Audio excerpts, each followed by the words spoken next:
Welcome to the Propaganda Report. This is Monica Perez. And I'm Brad Binkley. Our guest today is a musical artist and libertarian who crosses genres, busts economic paradigms, and defies propaganda pressure. A thoughtful, honest, and fearless performer, podcaster, and so much more. It is a privilege to have with us today the great Eric July. Welcome, Eric. Oh, thank you so much. That introduction was lovely. I appreciate that so much. But most definitely, I'm glad to be here. Well, we really appreciate your time. And I wanted to first, this is a question some people I really want to know the answer to, which is you're obviously a free thinker, and I'm thinking you've always been that way. But when I read your bio and some of the things that you've said, that you weren't always a libertarian. And I guess for me, libertarian goes hand in hand with pulling back the curtain a little bit, seeing some truth that other people don't see. And I just want to know if you had an aha moment, maybe like a little bit where you came from and how you opened your eyes and other people did not. Yeah, it's a great question, and I tell the story all the time about how, of course, I grew up a leftist. I'm not I don't keep that a secret or anything. I grew up a hardcore leftist, and I was still stuck in this like racial kind of box of nonsense. And I remember entering college. I went to the University of Memphis directly out of high school. And I went down this sort of rabbit hole of economics, right? And at the time, I was still stuck in this racial box, and I wanted to know about the black economist, of course. And thank God I came across the likes of both Thomas Sowell as well as Dr. Walter E. Williams. And it completely changed my life.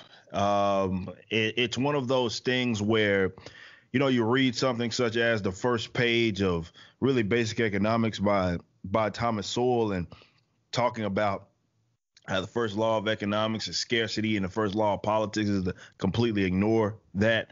And just little stuff like that, and learning about economics from more so the standpoint of, okay, yes, it's not just numbers and playing around with graphs or anything like that. It's more about, this human interaction.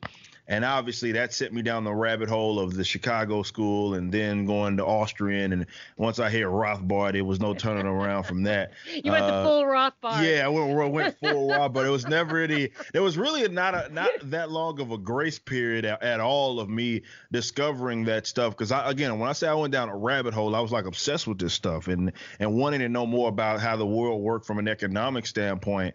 And learning about some of the other the more often with the Hayek turns in the Rothbard and all of that. And it's just, I learned so much in that short period of time. And it's one of those things, it's like Thomas Sowell does, for example, a great job of explaining the world that way, and just how it can just click right there, because he didn't attempt to explain economics in a way of using numbers and graphs and stuff like that. It was more of a way of what anybody could in a way that anybody could digest it. And like I said, one thing led to another, and here I am.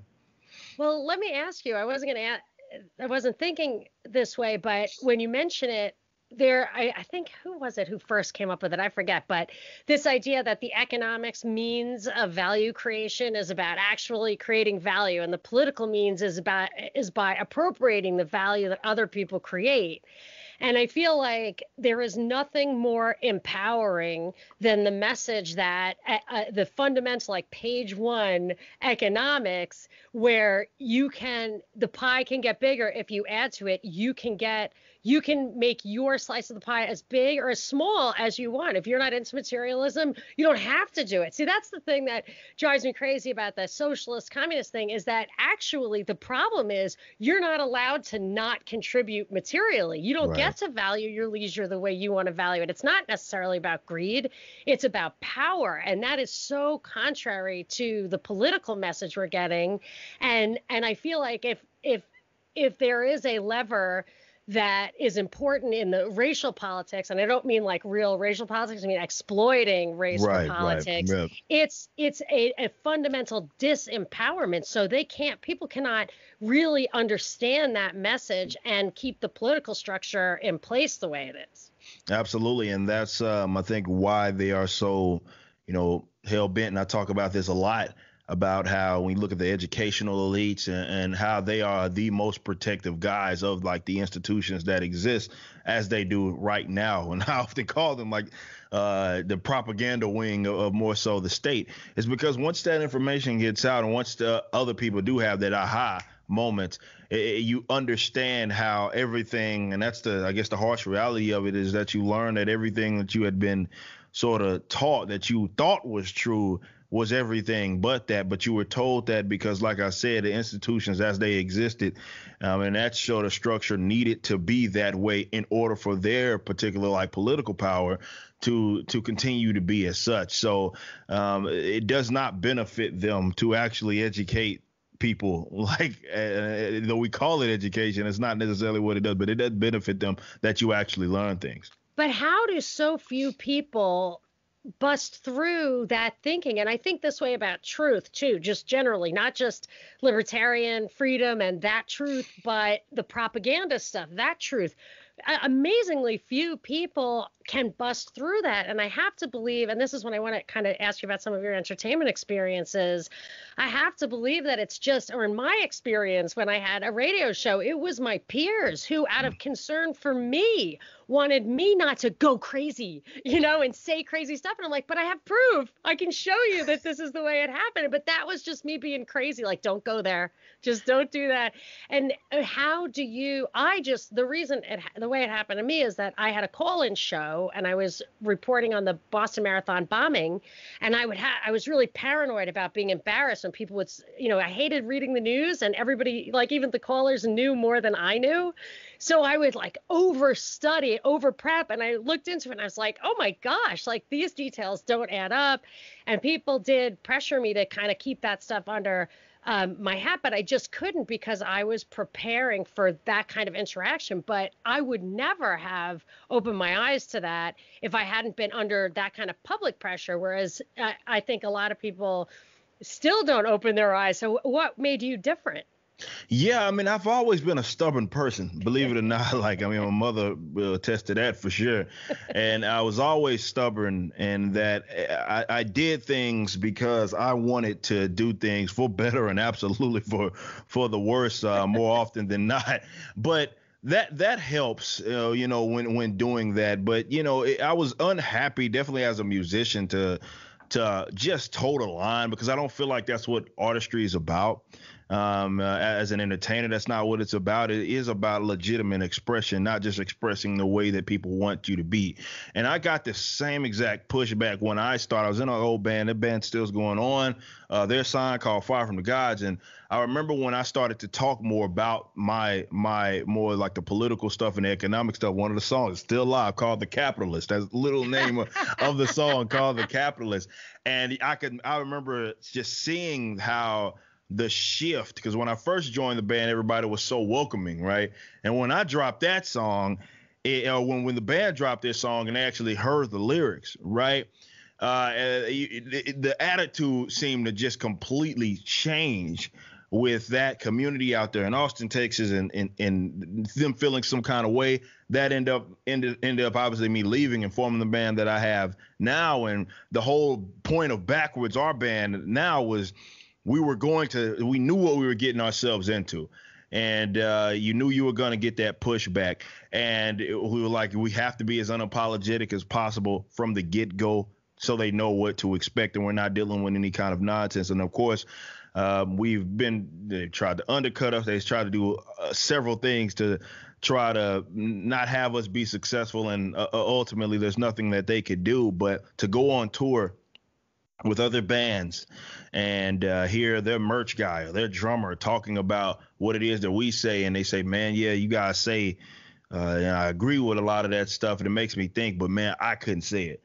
Or if we did say it, they look at the consequences that they would have. And that's kind of what it is, I believe, with really the vast majority of different subcultures, that a lot of people hold the positions that are more politically or socially expedient because it comes with a set of I mean, maybe even often they don't even believe what it is that they claim to believe in. It's just convenient, right? It's convenient, and that's how they've always thought.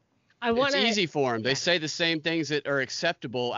I do theater and stand-up comedy, done it for years, and acting, and I know so many people who are secret conservatives or secret libertarians. They won't tell people because they're afraid of the backlash. And especially with improv, you see it on the stage, how it manifests. Half the scenes are about how much people hate Trump, and other people. I've been in a scene before where I can't even remember what I was saying, but somebody came up and entered the scene unnecessarily as a Vox News character to call out what they perceived to be like misinformation within the scene. And of course, I started calling that person a Nazi the rest of the scene, if we're going to play that game. Yeah. But do you find that it's hard to, I'm assuming you guys are doing it yourself, booking your stuff, but do you find any pushback on? Oh, no, hands down. I mean, that's what I mean when I say undercut, is that, we've been passed up for tours, big tours. There's one I won't name. Maybe you can connect the dots because I don't want to put them on too much blast. But there was one big tour that is no longer around now. You probably can guess this in our genre, metalcore, doing the hardcore stuff. And that because my position on Planned Parenthood, and being, I didn't want obviously them being funded by the state, that position alone got us passed up. Now, keep in mind that though we're a band, we're more of the mid tier. We still dropped an album, our album backwards. Veracity was the name of the album. Was the number 2 Heat Seeker album on Billboard, right? Number 2 Heat Seeker. Look at all the sound scans for that week. We had the number 5 hard rock, at lunch, when we first put out the record. So all of these bands that we would even tour with, we outsold. We had more support then. It comes with a set of pushback because it's almost like they can't have that information getting out there. And it's a very bizarre thing because when you think of music, you normally would think of, okay, this is about expression. This is about, freedom in that regards and having all of those ideas. And it's really not that at all when it comes from a subcultural thing. They have their ideas, which is general leftism, that they want to protect. And they cannot have people like ourselves in that mixing it up because for whatever reason they find that as a threat because they need to, I guess, to keep that information under wraps. So you're going to deal with that pushback if you're in any industry that's almost exclusively leftist like us. But I will say that I do get, obviously we had sold so many records. People would have been stupid not to have us on some of these tours. So when we did end up touring with some of the bands, one of the most awesome things, at least for me, would be me, I go 30-second rants on like the stage and stuff. I was good for that. And there's always someone that came after the show and would be like, man, I'd never heard it that way. You word it that way, but it made sense. And that's always been my rule. If I could just one person out of, we play in a venue, 500 cap venue or something like that. If just one person comes out of that, maybe they don't actually understand it then and there, but they go down the rabbit hole that I did, and maybe they get it 6 months from now or a year from now. To me, that is absolutely a victory, but I think we need more of it because, again, it's just straight monopolization of the ideas, and they don't want anything else really deviating from that. Well, I think that's a strong strength of yours, and why it's such a threat is that you're very good at just simplifying the message. This is because I think it's because you truly intuited it. You brought it into yourself, and that's much easier. But the funny thing, the irony, and we have a mutual friend, or I should say, I have a friend who I think which is JJ Boogie, who's the guitarist for Arrested Development. Okay. So I told him that we were going to talk, and he sent me a question, which I do want to get to. But one of the points in his question was that he feels like most artists don't have the balls to rebel against the state. They scream and yell resist, but they're all bootlickers in the end.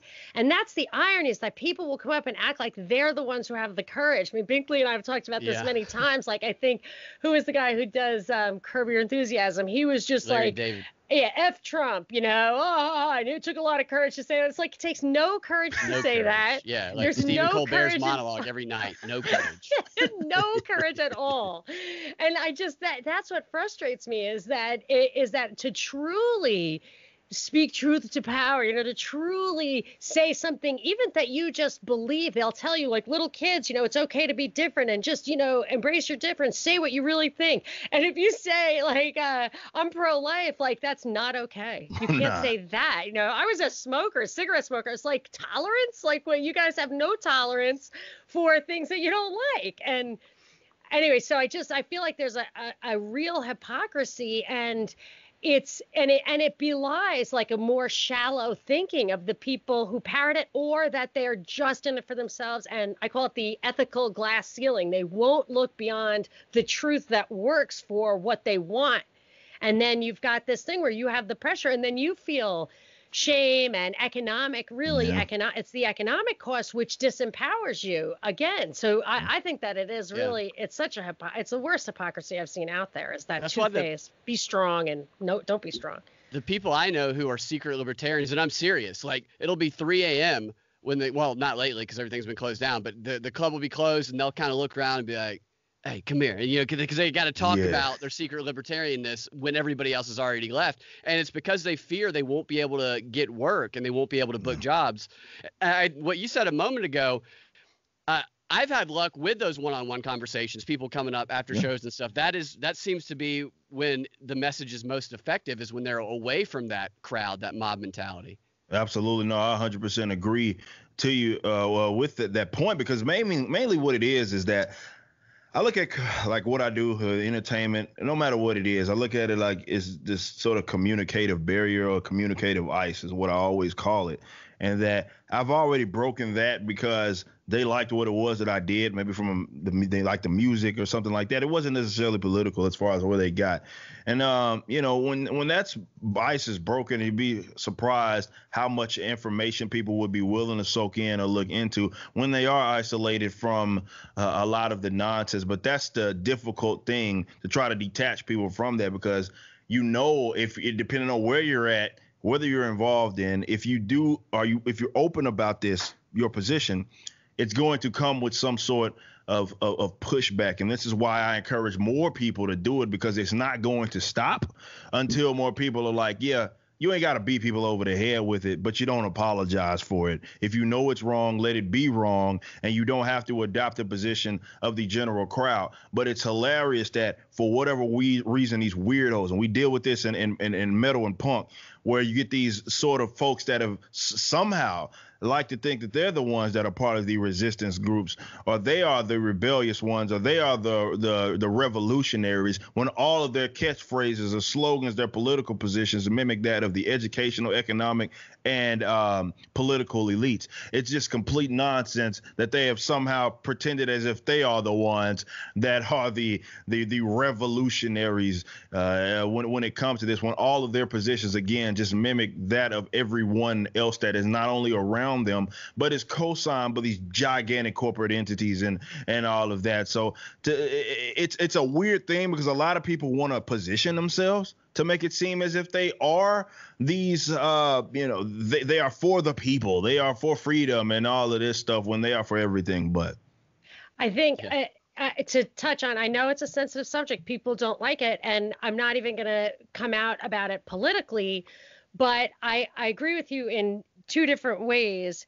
Is that if you look at the same people who will come down on you for being anti-abortion, say, are the people who believe they would also be anti-colonial and anti-slavery. And actually, if you look at contemporary writings from those times, they say things like those native populations aren't really human. They don't really have a soul. Like, it's the exact same rhetoric. Or we have to do this to stand in the way of progress of this other group of people. Like, now they would be the Nazis. Yes. That's the thing. They would be the Nazis.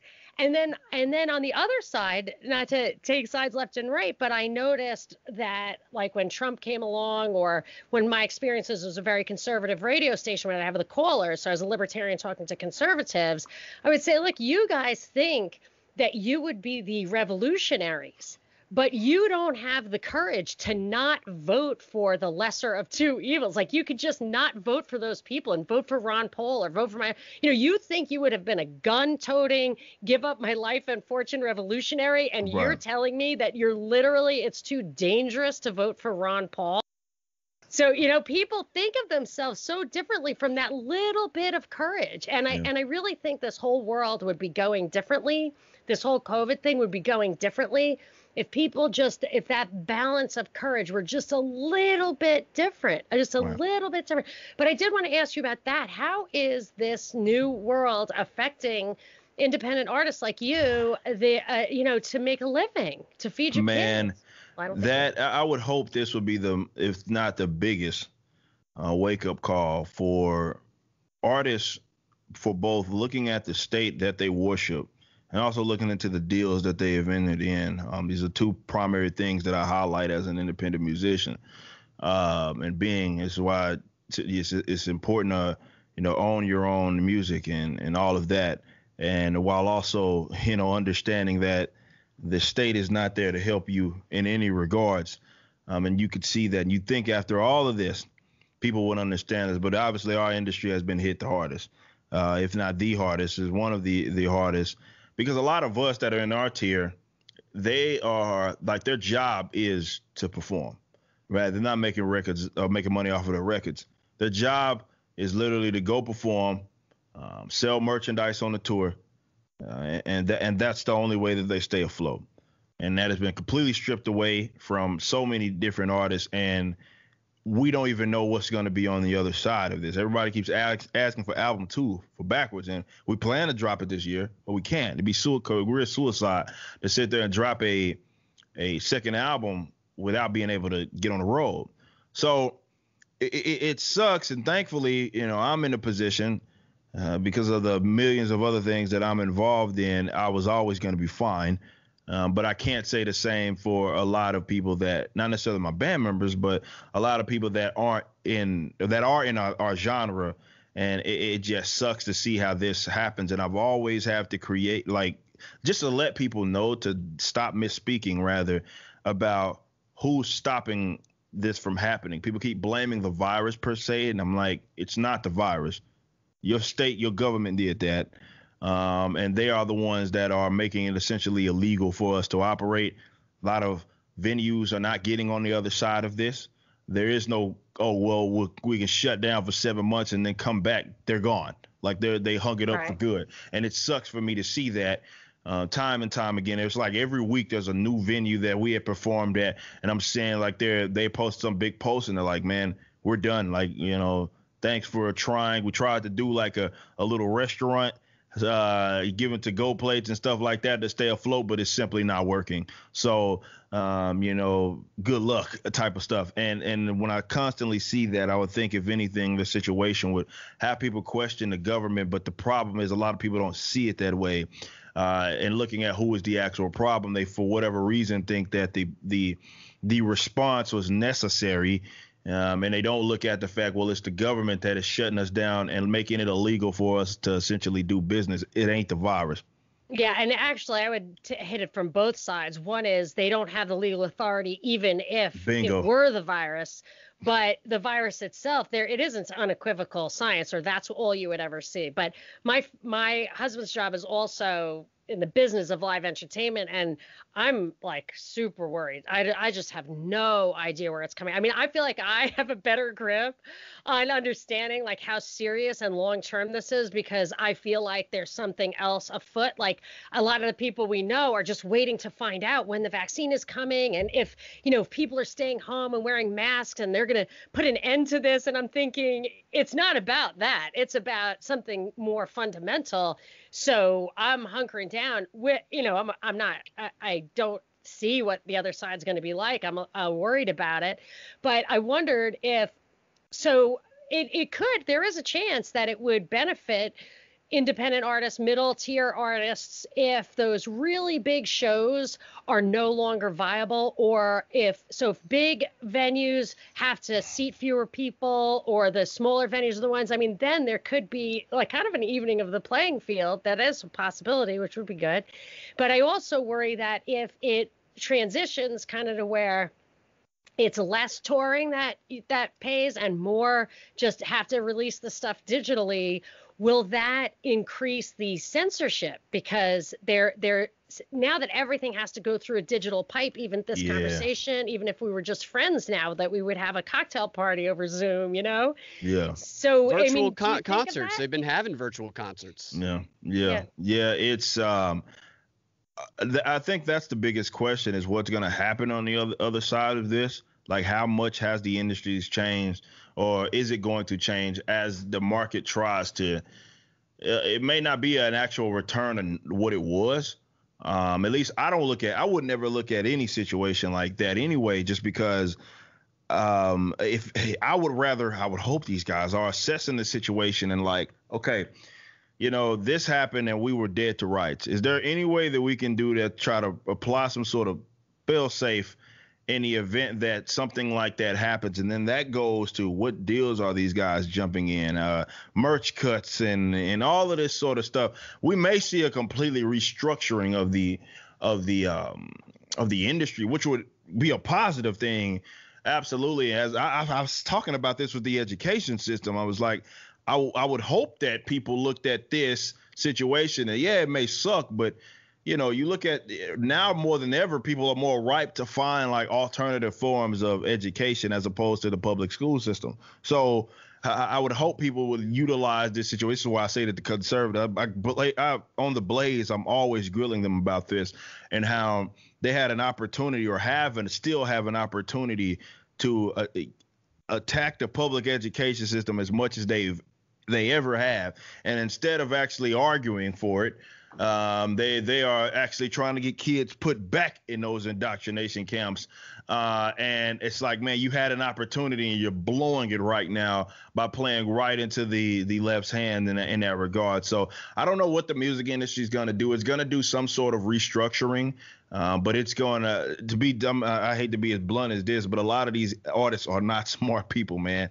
And that's why they're in the bad deals that they're in. So for us, what we've had a lot of talk about is just looking at, because a lot of the stuff we had already done, but it's like, okay, what can we do to make sure that we're remaining afloat and take advantage of all of our opportunities to, in the event some crazy thing happens, we'll still be able to, this will be a lucrative sort of avenue.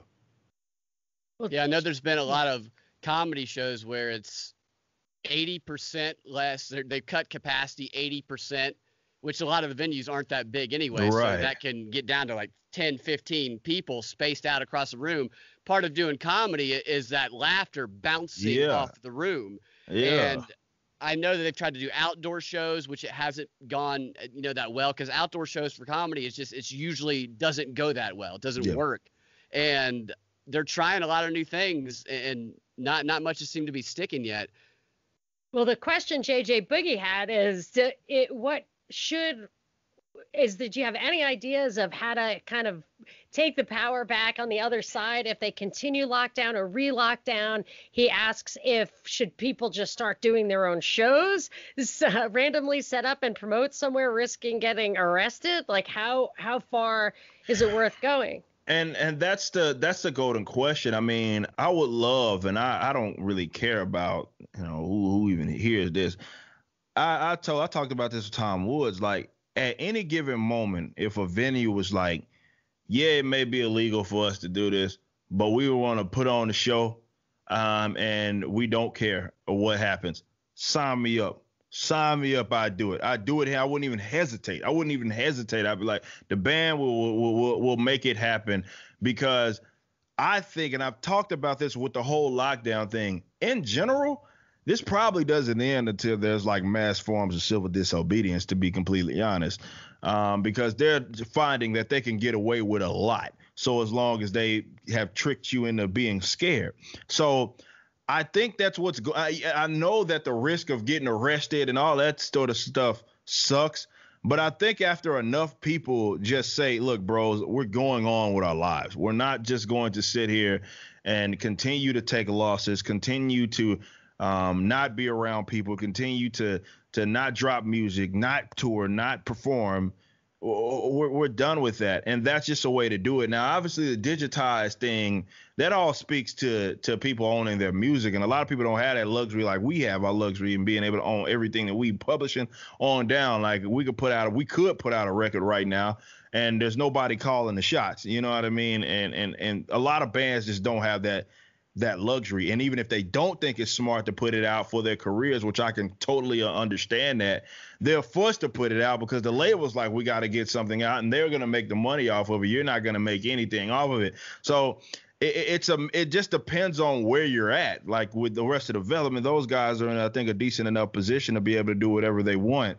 But I know most bands aren't, it's just so many other things that they have to take into consideration before pulling a record. And this is why I'm always encouraging bands to definitely, if you get out of the deal that you're previously in, don't renew it. Don't try to find a new label. Don't do that. Start thinking of ways how you can become truly independent as an artist and putting out your own stuff. What better time than now? What do you think is the barrier to people doing that? Is it just another one of those thought barriers, or is there some big thing that really needs to be broken down for them to get that? Well, there's the industry standard, and everybody, all their friends do it. And it does take a lot of work to do what it is that we did. Don't make a mistake, because you're talking about you're talking about putting your minds together and being able to sort of have an idea come to life.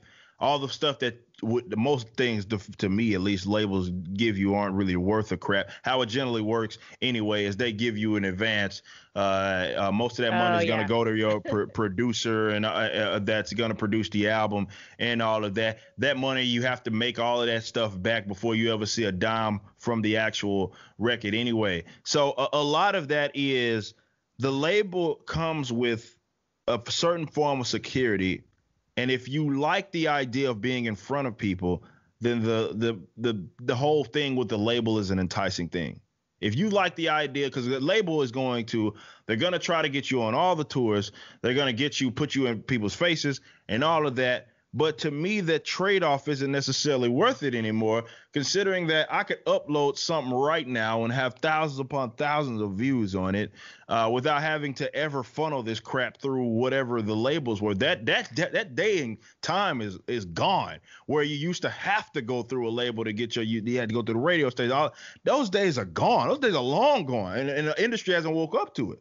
It seems to me that across the board, what's happening right now, as middle and smaller companies and people just kind of have to fall to the wayside, and bigger companies have that kind of capitalization to keep it going, or the government will start funding them. Yeah. That a lot of industries are taking advantage of this, or I think they will. I don't even think they realize it, but I think on the other side, they will really get to be oligopolies, just a few players.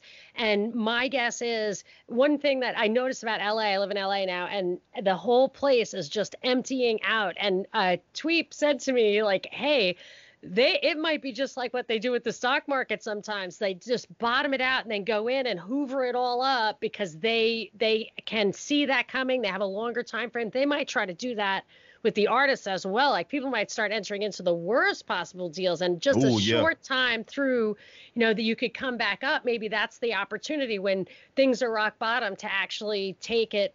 You have less to lose, but on the other hand, fear will really drive people to sell themselves short. And when you're at a bottom.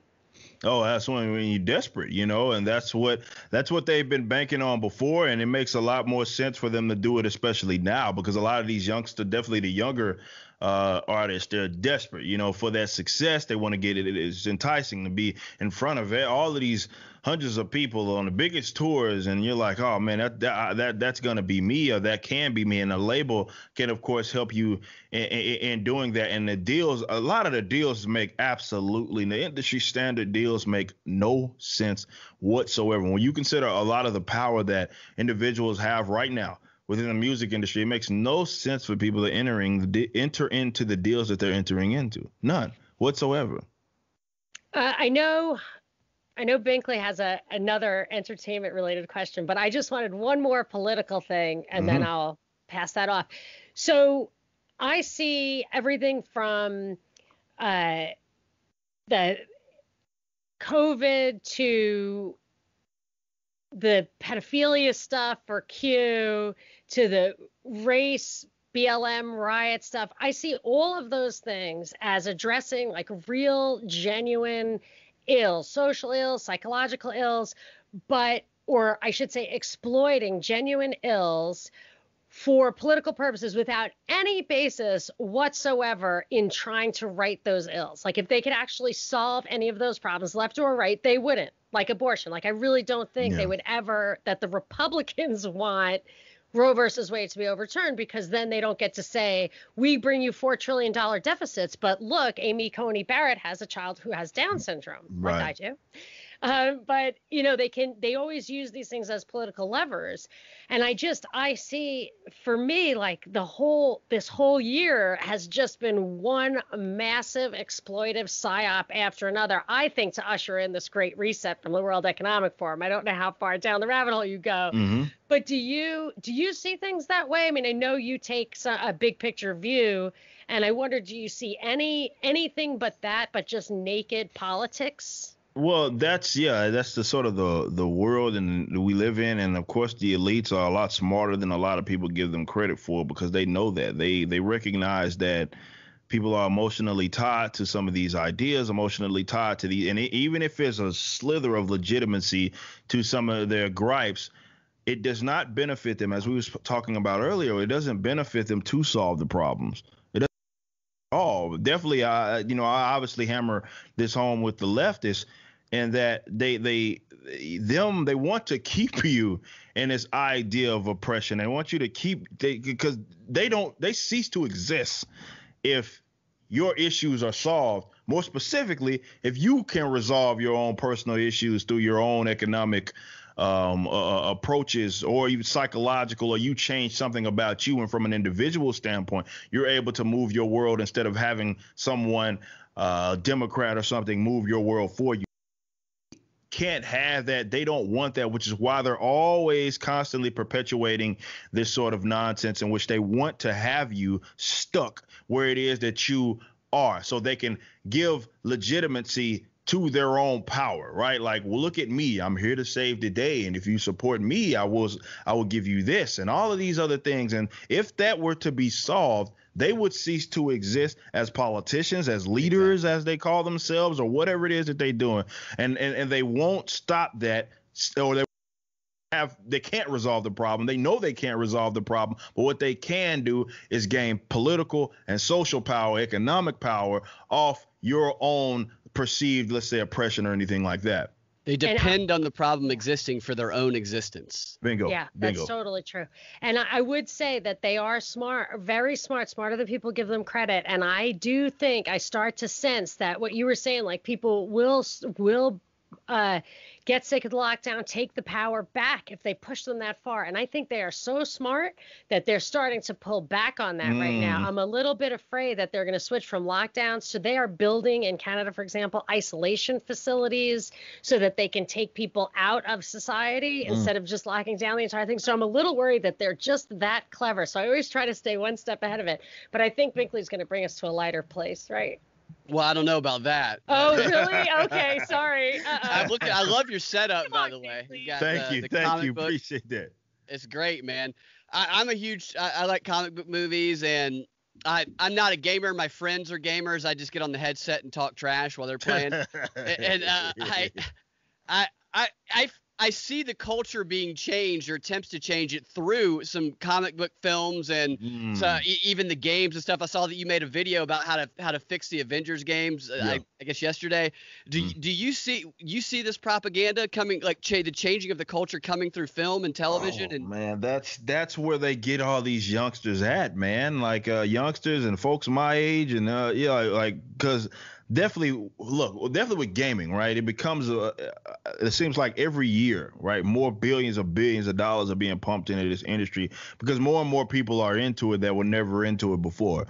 But you're seeing that so much. A lot of my material is centered around pointing that out, this propaganda that's being pumped through all of these books and the game. Like freaking PlayStation 4 to like yesterday, I believe, came out with some stupid Black Lives Matter theme, right? Like that's how I couldn't even play last year's FIFA without me getting some stupid message that said Black Lives Matter. And I was like, what? I'm not playing this for this garbage. Like I play this to get away from all of this trash. Yeah. But they put Kaepernick in Madden. Yeah, exactly. Yeah, they put Kaepernick as another one. Yeah, it's like they absolutely are going to use this for political purpose, for social purpose. We talked about this on my channel. I mean, time and time again, how we're seeing more and more examples of this, and it's making for bad art. It's making for bad entertainment. Let's be completely honest. Completely. You know, because what happens is the political theme or social theme overshadows the actual talent. So what they're doing is they're like, okay, I want to make this social statement, right? So I'm going to just, spread it all over your face, like in the book or in this movie or something of that nature. And it makes out for an awful movie, awful entertainment, awful game experience or story within the game. And they don't seem to realize that, which is hilarious because we saw this with Birds of Prey. Birds of Prey was a book that I was an absolute fan of.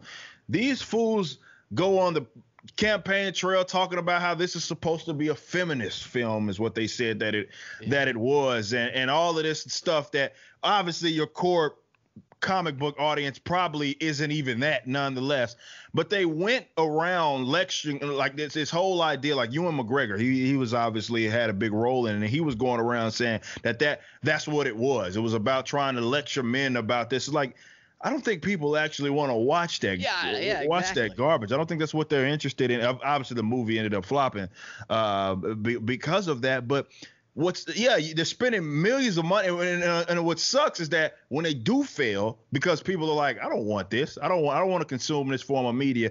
They blame everybody else, like the racist white people or the misogynists or some other nonsense. God forbid it be anything wrong with their untalented behinds and them and how they make their art. So it sucks to see a lot of that, mainly because what they're doing is, and this is why I call them parasites, because they are the actual virus, definitely these advocates of social justice, because what they do is they take established brands and they screw them up. Like hardly is it their own material that they original concepts that they came up with. Quite often it's something like Batman or something like that everybody already knows is recognizable, and then they run it into the ground. And again, because it gets ran into the ground or the books aren't selling nearly to what they were, it's like, well, it's because comic book audiences are racist or sexist or some nonsense like that. It's crazy.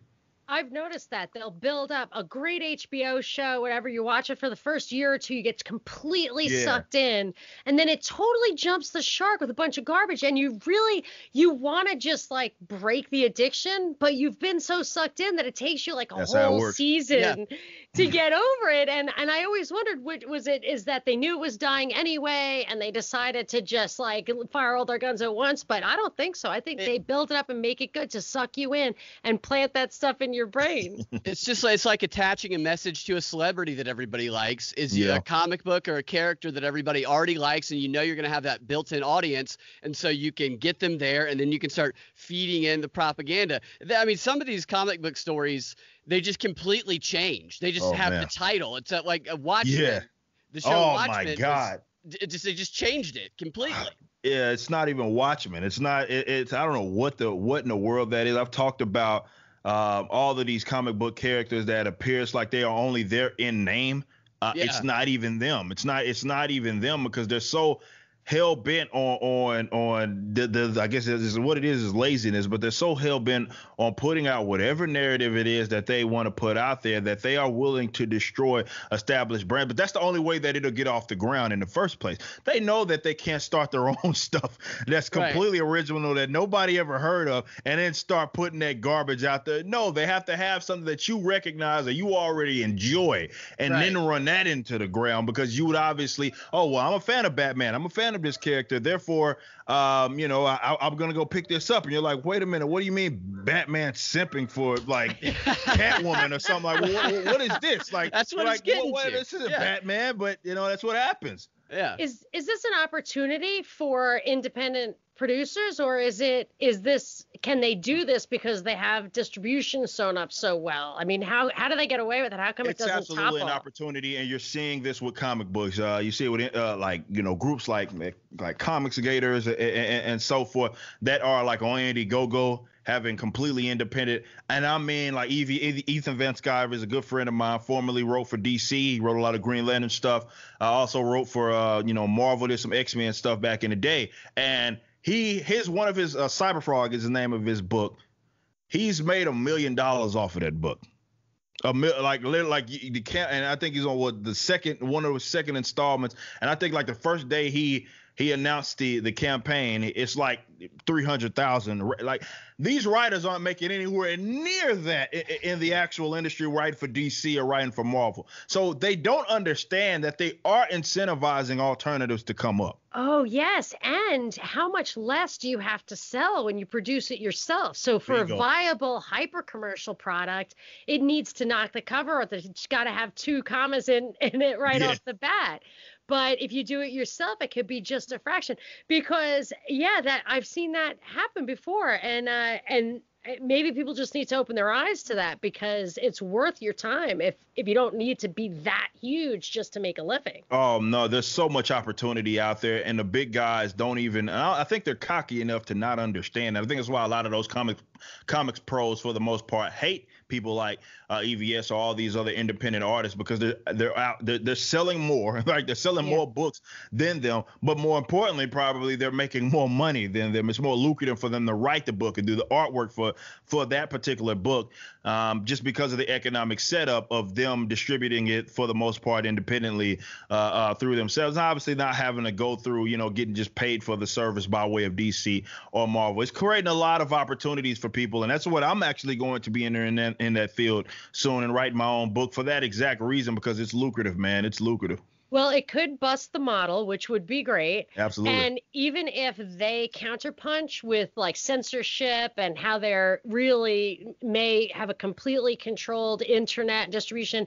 there are opportunities during transitions like that. While you're busting the model, you can take your little your nest egg off the table, because that's what those guys do. They don't care that they're destroying the model, because they're taking so much off the table along the way. Right. And then they can come back later. But I want to respect your time. It's had such a fun and wide-ranging conversation. Awesome. Binkley, do you have anything else that you... No, I'm good. Yeah, I think I'm good. It was great. That's so great. This way maybe you'll say that yes next time. I don't want to take up too much of your time. I'll do it again. Anytime you want me, just give me a holler. I love to do it. I love to do it. It's super, super fun. I just like being able to touch on things from all different directions, and especially the very big picture.